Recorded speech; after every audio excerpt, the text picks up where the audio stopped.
Bismillahirrahmanirrahim. Assalamualaikum warahmatullahi wabarakatuh. Al-Fatihah.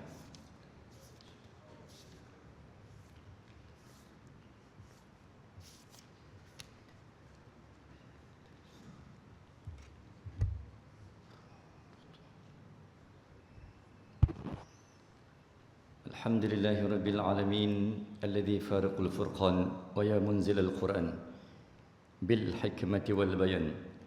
Allahumma salli ala sayyidina Muhammadin al-Fatih lima ughliqa wal khatim lima sabaqa wan nasiril haqq bil haqq wal hadi ila siratal mustaqim wa ala alihi wa sahbihi haqq qadri wa miqdaril azim wa ala alihi wa sahbihi ajma'in.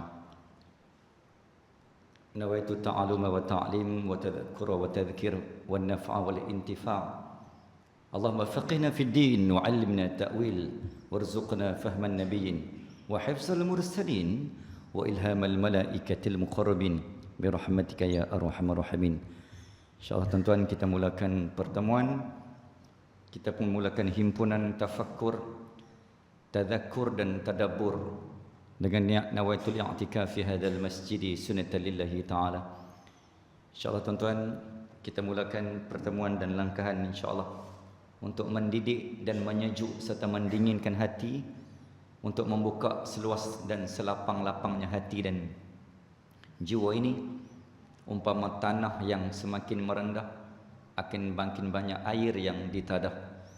Jadi insyaallah tuan-tuan, untuk membuka, untuk mendinginkan hati sebagai tapak dan tanah semayang ilmu, insyaallah kita buka gelanggang dengan bacaan suratul Kahfi, menjadi pendinding, menjadi penyelamat, usima min fitnatid dajjal.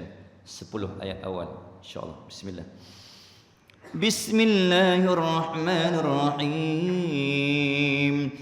Alhamdulillahilladzi anzala ala 'abdihil kitaba wa lam yaj'al lahu 'iwaja قيما لينذر بأسا شديدا من لدنه ويبشر المؤمنين الذين يعملون الصالحات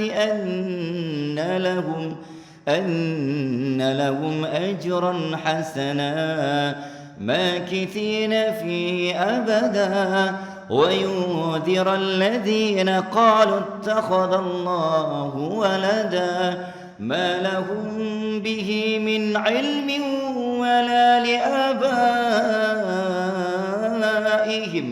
كبرت كلمة تخرج من أفواههم إن يقولون إلا كذبا فلعلك باخع نفسك على آثارهم إن لم يؤمنوا بهذا الحديث أسفا إنا جعلنا ما على الأرض زينة لها لنبلوهم أيهم أحسن عملا وإنا لجاعلون ما عليها صعيدا جرزا أم حسبت أن أصحاب الكهف والرقيم كانوا من آياتنا عجبا إذ أوى الفتية إلى الكهف فقالوا ربنا آتنا من لدنك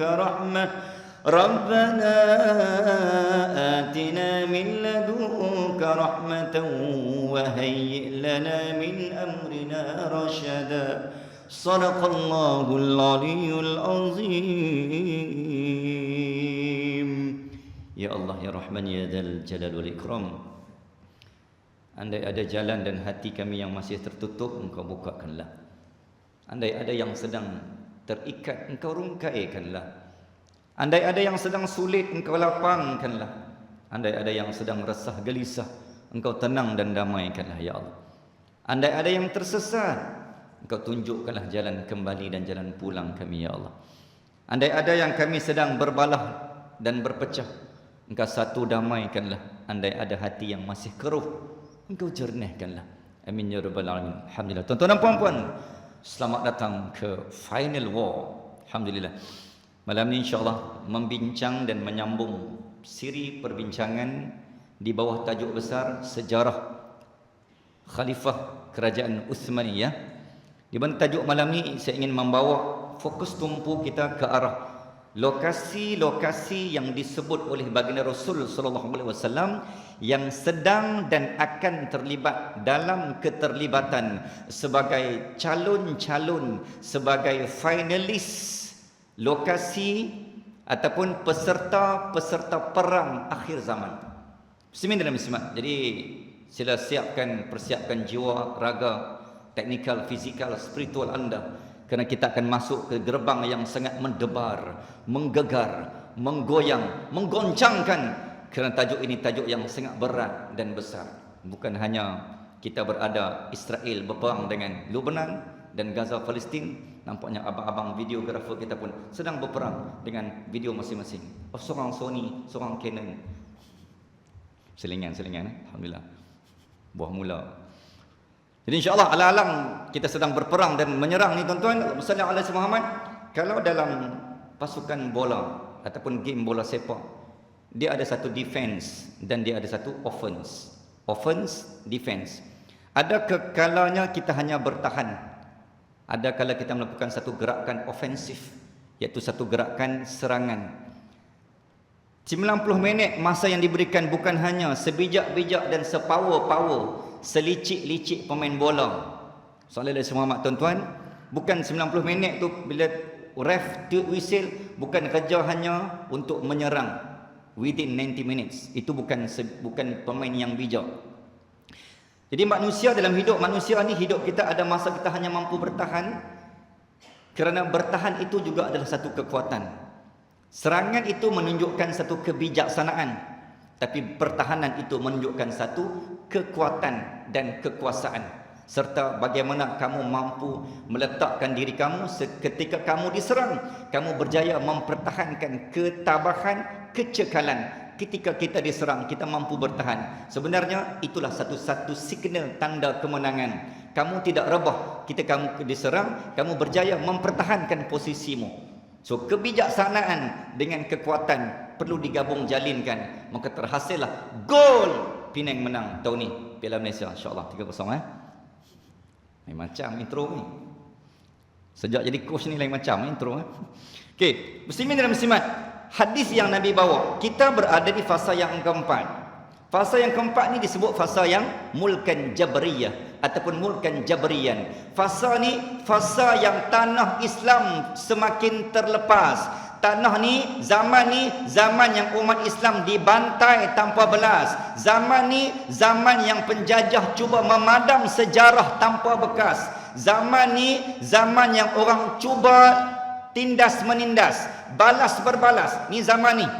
Zaman yang wilayah, kuasa, hukum, umat, ukhuwah, kasih sayang, silaturahim, kepercayaan, kejujuran semakin terlepas ke tangan musuh. Ni, zaman yang keempat dinamakan sebagai zaman mulkan jabriyan. Maka tugas umat Islam pada fasa yang keempat adalah kita nak pikutik balik mana-mana hukum, sejarah, adat, budaya, bukti, kegemilangan, sejarah kita hak hebat-hebat yang orang kutik-kutik tu, tanah-tanah kita yang dirampas. Zaman ni tanggungjawab umat akhir zaman untuk pikutik, hang pi ambil balik. Itu kita punya. Contoh macam kita pernah bincang panjang hari tu, meriam dekat apa tu? Pantai Meriam Timbul, belakang Petron, sampai lah tak ada orang pergi kutip. Hari tu kita bincang lepas kuliah nak pergi kan. Dekat mana? Nak seorang pun tak tahu. Ni orang Penang ni. Patutlah kapal main landed hampa buat tak tahu. Itu meriam kita. Kita ulang balik 1791, 1821, serangan bagaimana Francis Light tikam belakang. Dia main landing ke Pulau Pinang tanpa dalam senyap. Kononnya nak main berdelik diplomatik. Ni cerita lama ni, 1786, 1821, 1791. Sir Francis Light main menggunakan laluan Selat Melaka. Ending kat Pulau Pinang. Kononnya nak menjalinkan hubungan diplomatik dengan Sultan Abdullah. Apa berlaku tuan-tuan? Yang kita hak Melayu ni yang jenis baik setiap masa ni, tak kira tempat baik sangat ni, sehingga kan akhirnya kebaikan Melayu tuan-tuan akhirnya diserang, diambil kesempatan oleh British ketika itu, oleh Inggeris, akhirnya kita diserang, menyebabkan Maryam 2 biji sallallahu alaihi Muhammad tenggelam. Allah takdirkan tuan-tuan, satu timbul sampailah menjadi Maryam timbul. Sampai sekarang sampai malam ni seorang pun tak pergi tuntut. Tu kita punya. Di mana? Kita ulang balik tuan-tuan, di belakang Tok Kong ataupun bangunan kuning di belakang Penang Central. Ada satu bangunan yang tersimpan barang kita punya Maryam yang diguna pakai untuk mempertahankan kota Kedah sampai ke Kuala Perai. Dari Kuala Kedah masuk ke Kuala Muda Penang, Kuala Muda Kedah. Dulu Kuala Muda satu yang yang ada dua pun, sallallahu alaihi Muhammad.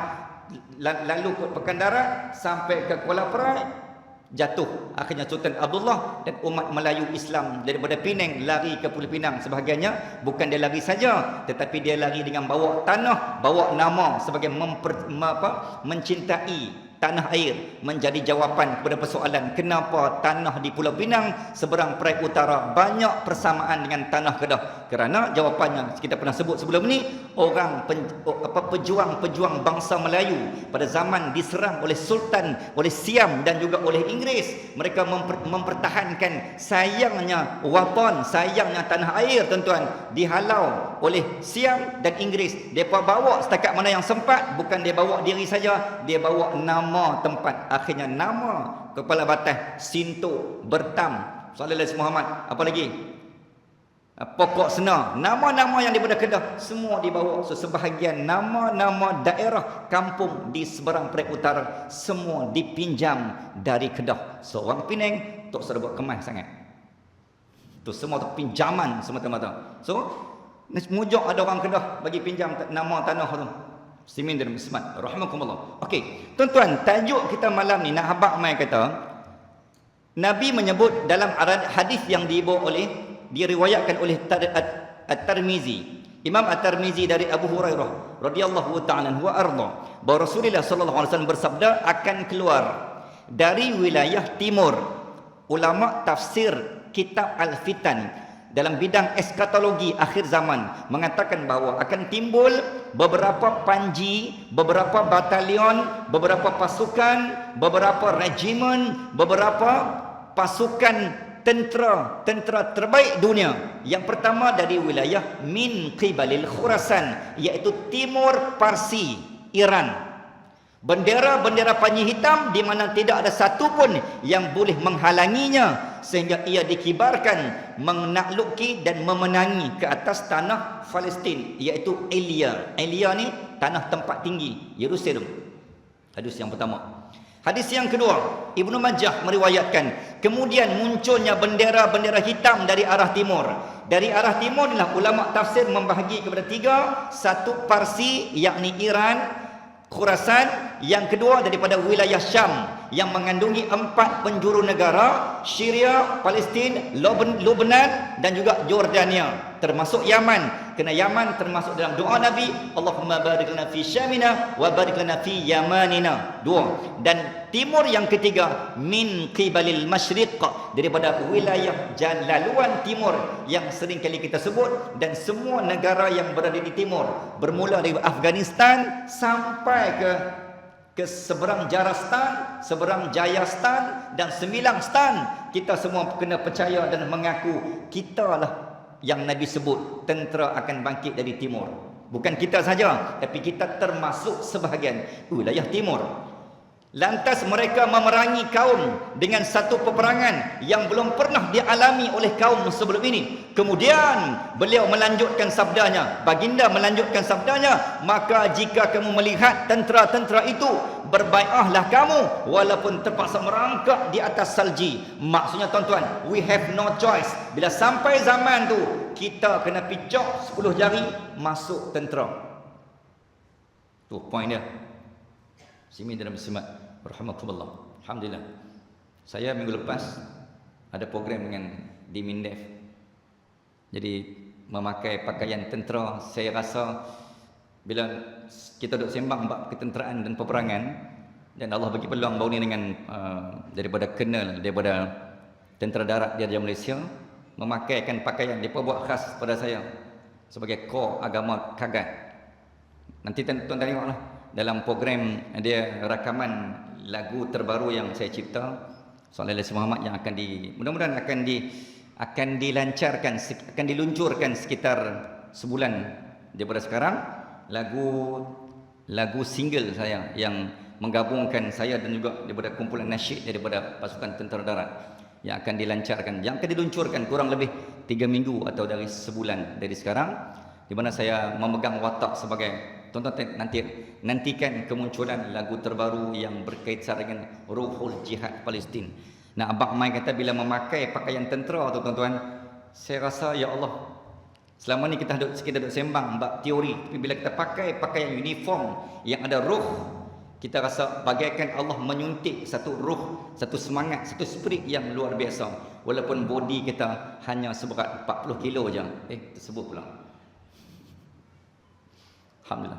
Sebab tu nampak tuan-tuan cukup habis. Kena clean. Nak pakai baju tentera ni, walaupun hanya lakonan, tetap kena clean. Muslimin dan muslimat, nasib.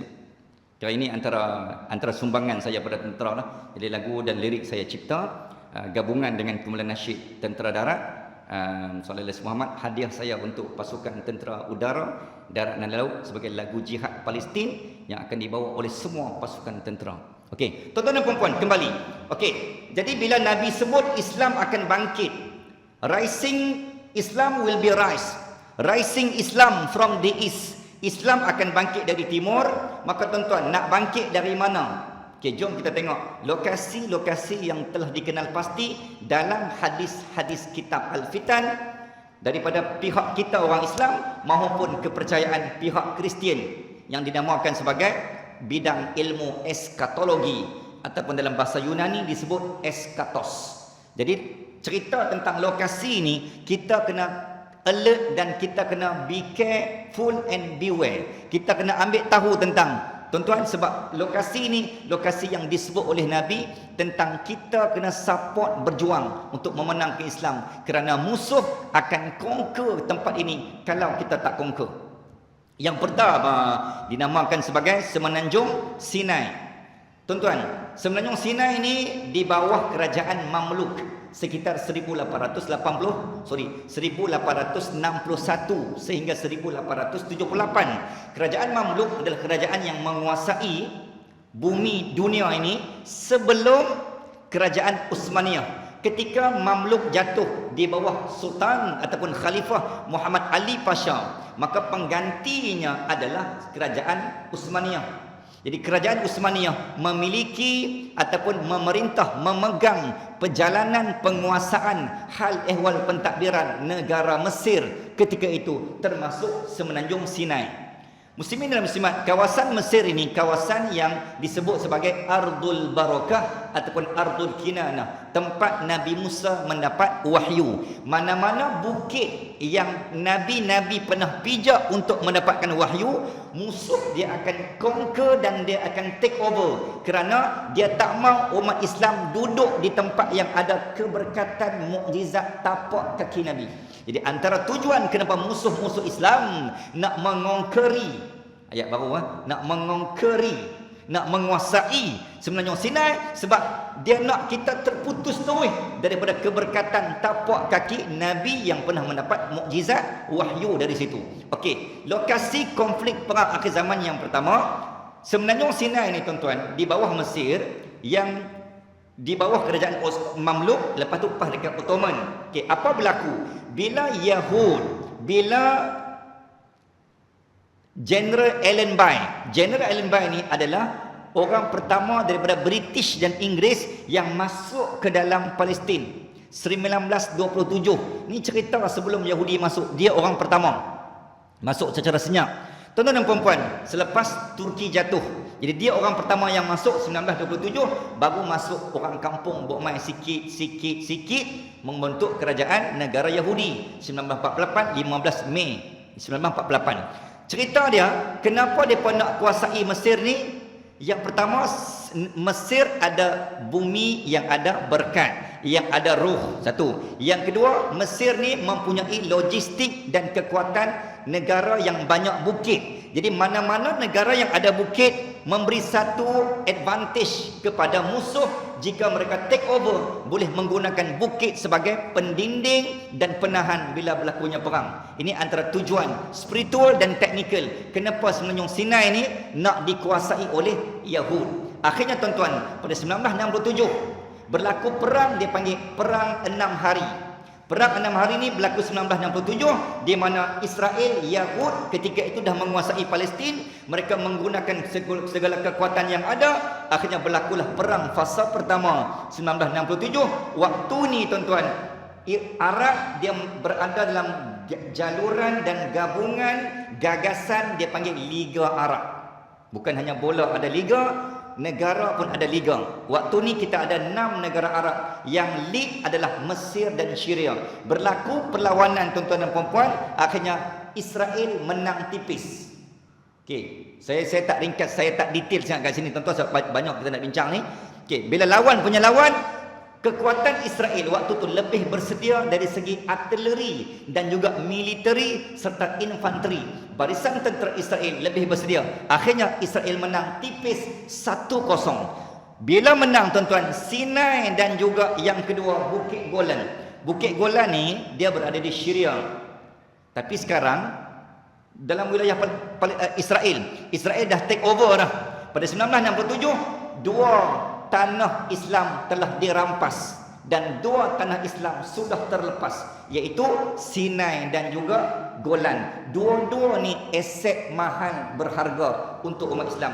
Tapi kita tak belajar sejarah. Umat Islam semakin lena, nganga, terpesona dengan harta, tawaran dunia. Akhirnya kita membiarkan dua aset dunia ni terlepas ke tangan Yahud 1967. Akhirnya tuan-tuan dan puan-puan, 1973 maka geng Arab yang dikuasai dan dipimpin oleh Mesir dan juga Syria ketika itu bagaikan tersedar dan tertampar. Weh, kita buat apa ni? Itu tanah kita pun. Pasal apa kita biar terlepas ni? Tak boleh ni. Kita kena kumpulkan semula kekuatan.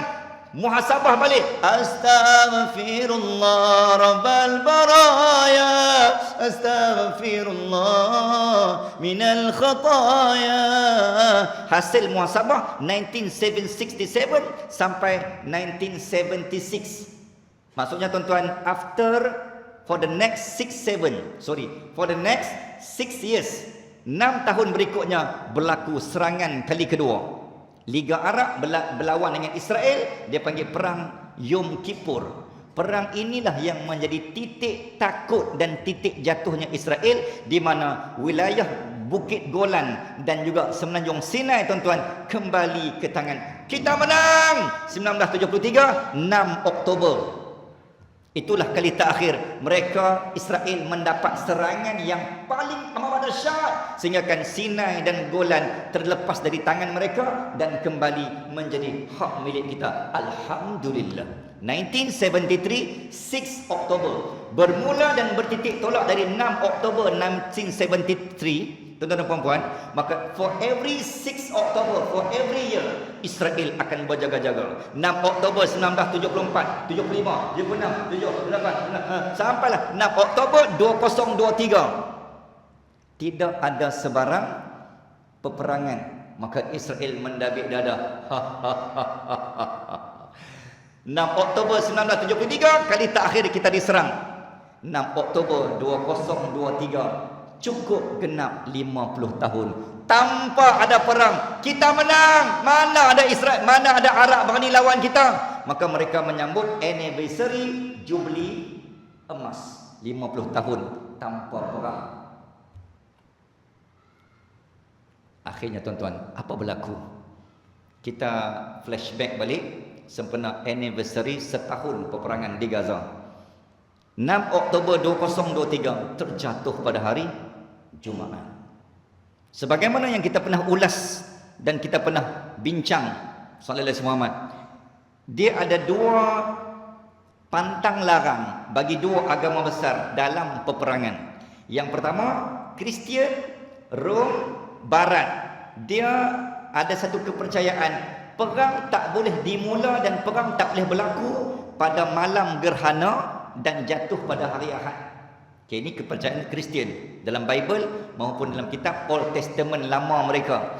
Yahudi, kita ulang balik tuan-tuan, ulang kaji balik. Kepercayaan Yahudi tidak boleh berlaku perang pada hari Sabtu. Dia panggil Yaumus Sabat. Yahudi dia ada 6 perayaan. Salah satu perayaan dia adalah pada hari Sabtu. Pada hari Sabtu mereka akan memenuhi setiap inci 36 hektar keluasan kompleks Masjid Al-Aqsa di dinding ratapan. Mereka akan meratap. Oh, beda beda beda bo. Oh, beda beda beda bo. Mereka akan meratap. Cara Yahudi meratap, dia akan tulis segala dosa dan kesalahan dia pada kertas. Dia tak dekat celah dinding ratapan. Dinding ratapan ni sebelah Masjid Buraq. Nabi sampai ke Palestin, Nabi ikat buraq dekat masjid tu menjadi Masjid Buraq. Nabi pergi kat Qubatul Sakhra, lalu naik ke langit, Mi'raj. Buraq ditambah di masjid tu. Di belakang masjid itulah tempat yang paling mulia bagi Yahudi. Mereka akan meratap di situ, sambil tulis kesalahan mereka. Bila tulis tuan-tuan, pergi meratap raya dinding tu, akhirnya Sallallahu Alaihi Muhammad pada next Sabtu dia mai pula, dia akan pergi kutip kertas yang jatuh dari dinding celahan. Kepercayaan mereka, bila kertas tu jatuh, maka gugurlah dosa mereka. Okey, apa kaitan dengan perang?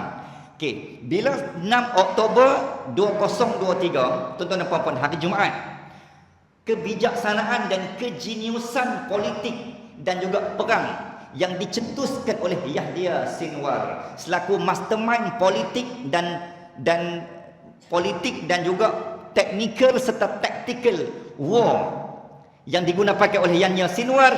Dia yang mengilhamkan perang hanya mesti dibuat pada next day 7 Oktober 2023, ketika Yahudi sangat takut hari itu berlaku perang. Akhirnya tuan-tuan dan puan-puan, maka genius politik sekali lagi Yahya Sinwar yang mengilhamkan dengan izin Allah Azza wa Jal, maka 50 tentera skuadron udara, tentera diraja udara Al-Qassam dengan menggunakan paragliding dan paralayar, paragliding keluar dari tempat persembunyian. Tak pernah disangka-sangka, akhirnya tuan-tuan, kawasan kota Ashkelon ni kota Asqalan, asalnya Palestin. Israel ambil, dia jadi pusat navigasi, komunikasi, artileri, pusat data internet, monitor dan memantau setiap pergerakan radar di udara. Jadi bila berlaku 7 Oktober, memang Yahudi tak ready, mereka tengah nak meratap. Dalam keadaan tak ready itulah datangnya 7 Oktober tahun lalu, maka 300 komander utama telah ditahan dan ditawan, meranapkan seluruh kesombongan, keegoan, kekuatan Israel laknatullah setelah 50 tahun tak pernah diserang dan tak pernah ditentang. Akhirnya lebur dan gugur ego mereka hanya dengan sekelip mata. 7 Oktober. Muslimin dan muslimat rahimakumullah. Itu ulang kaji balik bagaimana boleh berlakunya perang. Jadi tuan-tuan, 1973 sampai 2023, Israel dan Yahudi ni dia selesa lah, tak pernah diserang.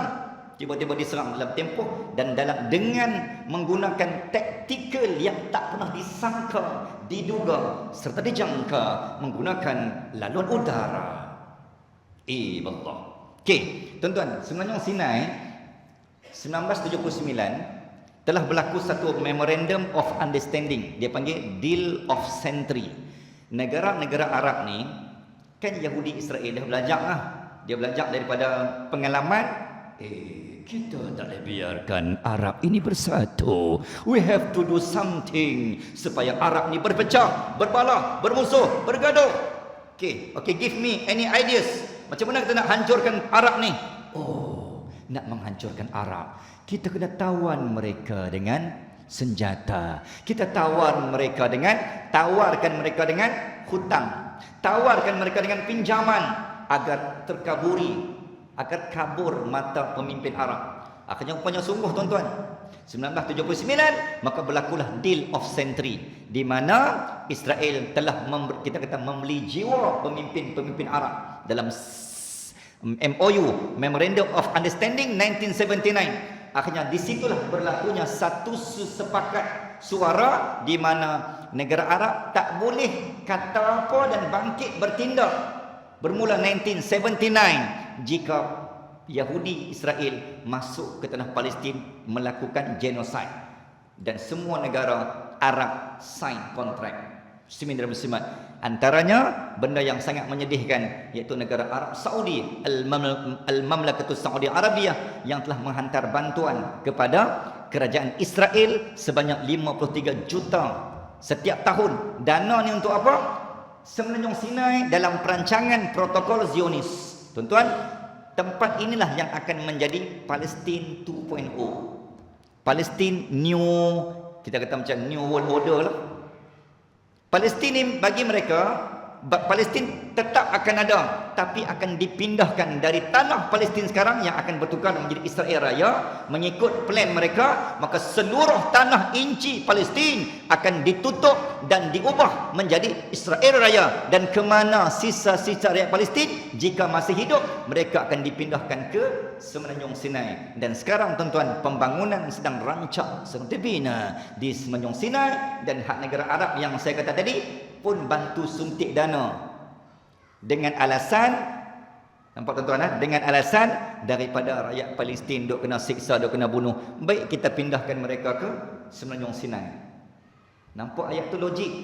Saya ulang, daripada duk membiarkan rakyat Palestin terbiar, tersiksa, terbunuh, kan, tertindas, dizalimi di bumi Palestin, baik kita pindahkan mereka secara aman ke Semenanjung Sinai. Jawapan dan ayat itu, ya, betul, logik, nampak macam caring sangat, nampak macam sayang sangat nak selamatkan Palestin. Tapi pada masa yang sama, kita telah menggadaikan seluruh tanah bumi Aqsa, seluruh tanah Al-Gaza, seluruh tanah wasiat baginda Rasul sallallahu alaihi wasallam. Itu tanah wakaf umat Islam, kita wajib menjaga. Walaupun hang niat baik nak menyelamatkan rakyat Palestin, tapi itu bukan kaedah dan caranya. Matlamat tidak menghalalkan cara. Tapi pemimpin Arab waktu tu telah berjaya dibeli. Akhirnya itulah Semenanjung Sinai, target mereka akan menjadi tempat Palestin yang akan di-clear.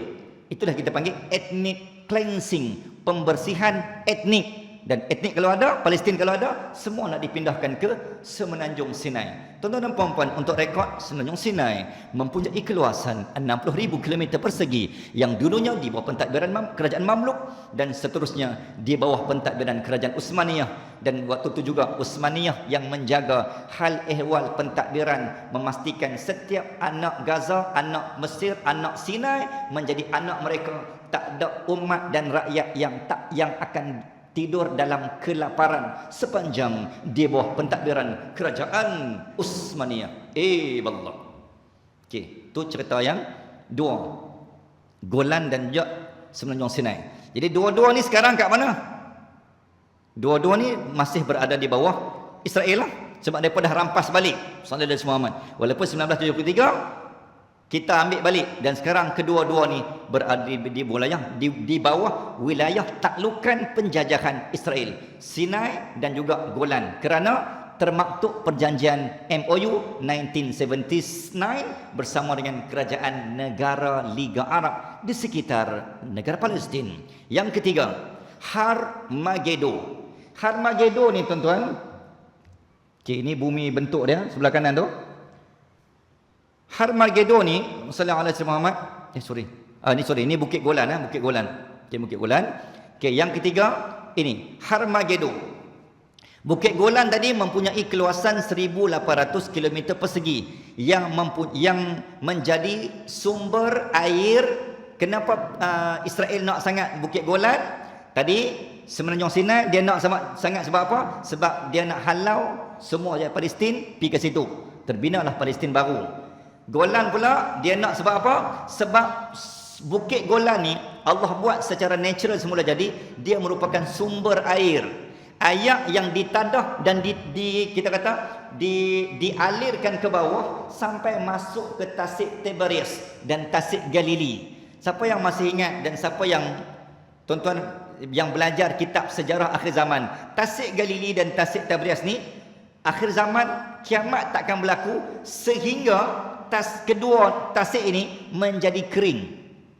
Tuan-tuan, 1 tahun tasik ni berkurang diameternya kurang lebih sallallahu alaihi Muhammad 5 meter.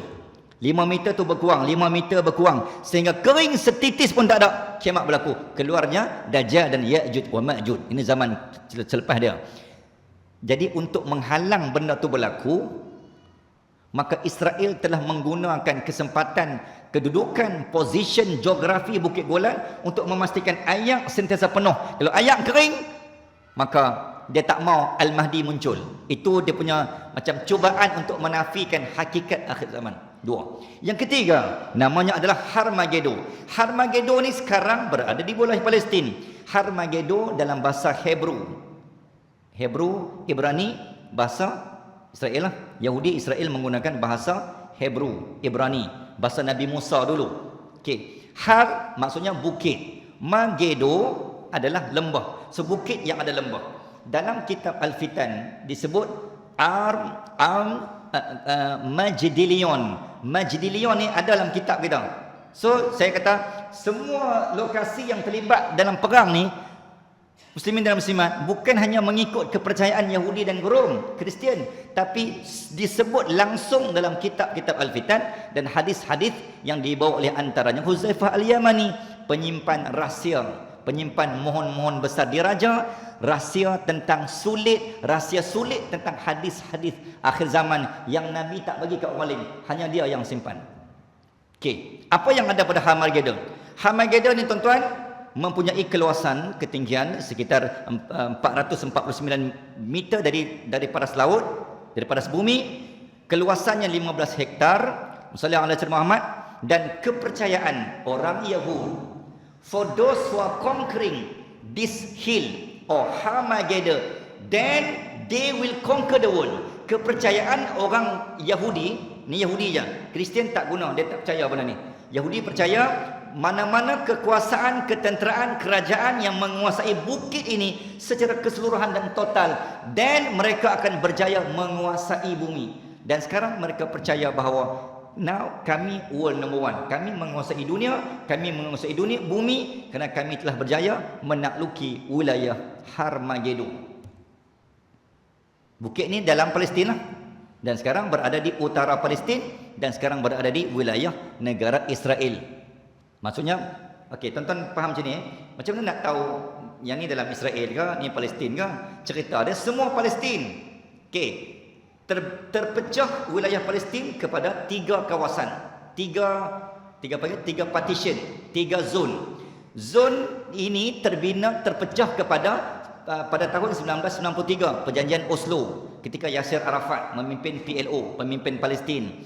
Zon A dipanggil zon kita sekarang ni, zon Gaza, zon Khan Yunis, zon Al-Adar Arbalah, yang totally rakyat Palestin Islam sahaja. Palestin ada 11 daerah. 5 daerah berada di zon A. Zon A inilah zon yang mempunyai aset harta berharga daripada Gaza sampai ke Rafah, sallallahu alaihi Muhammad, dan dia menghampiri ke wilayah Syria dan Jordan sempadan.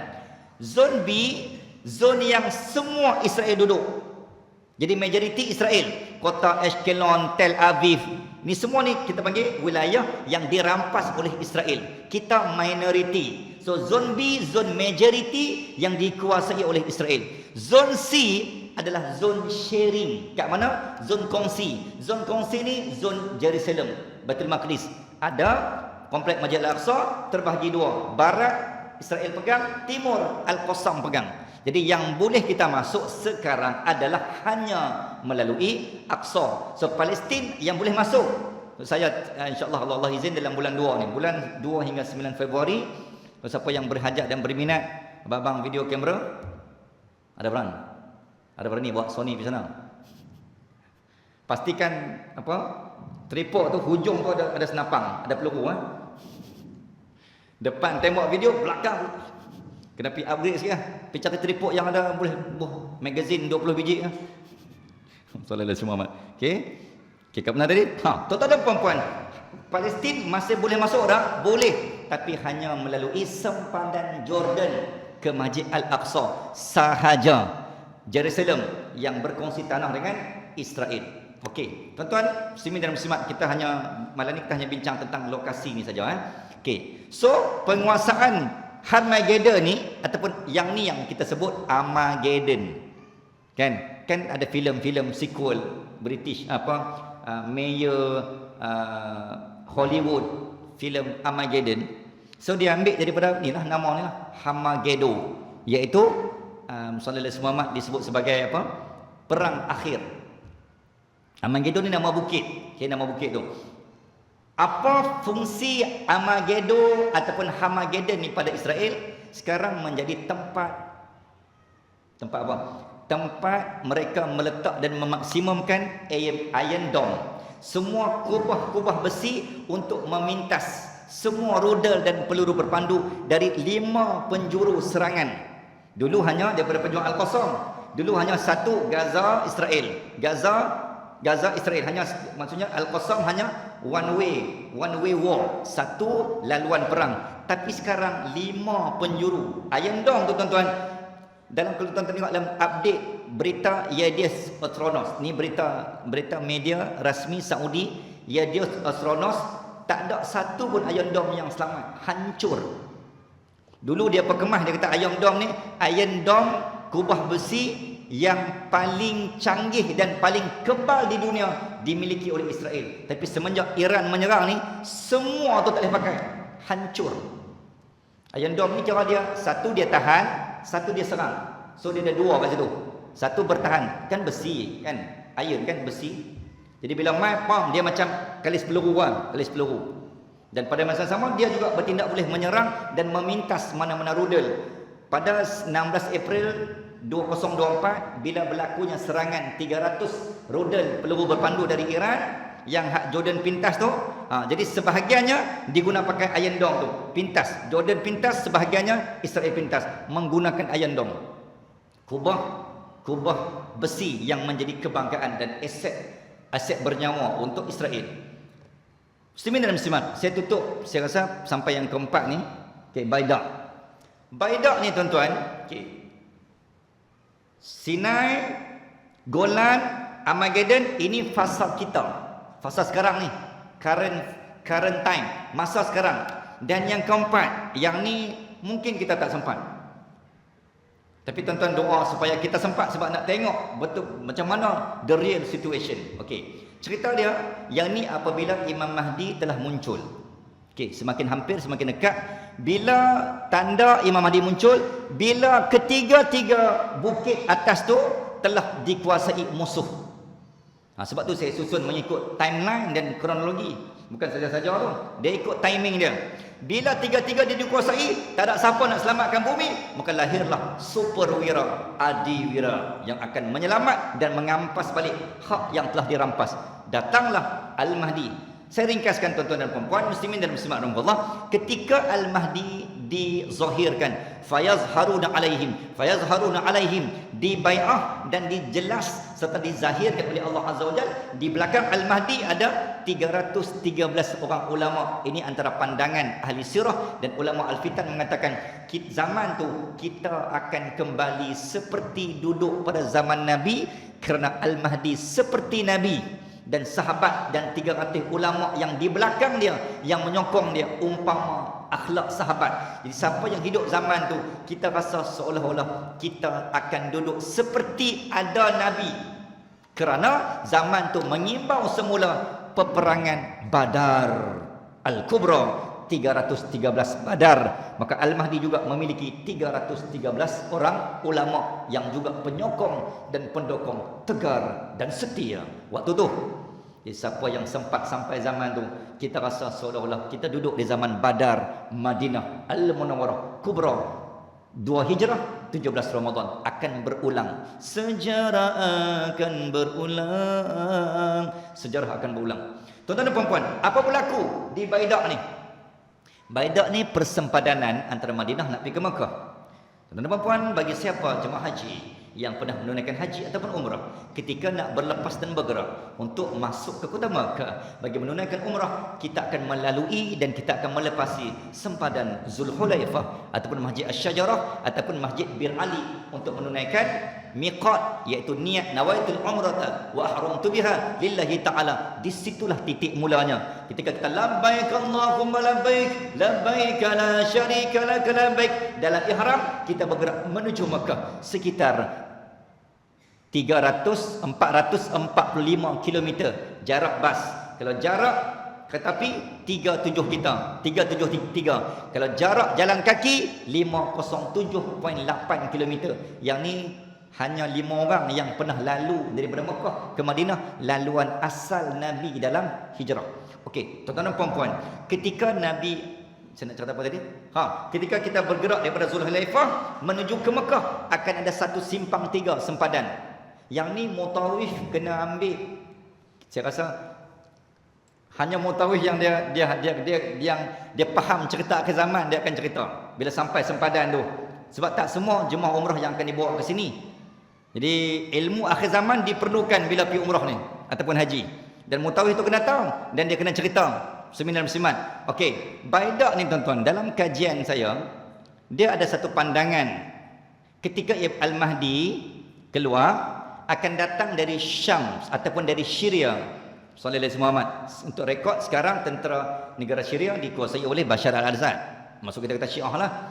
Dalam rekod hadis Nabi, antara tentera yang mula-mula menyerang dan menentang adalah Arab, Syiah. Sebab Syiah dia tak mengaku Imam Mahdi itu dari kalangan Ahlussunnah wal Jamaah. Dia mengaku Imam Mahdi muncul, tapi mesti daripada jalur dan leluhur Imam 12. Dia mesti geng dia.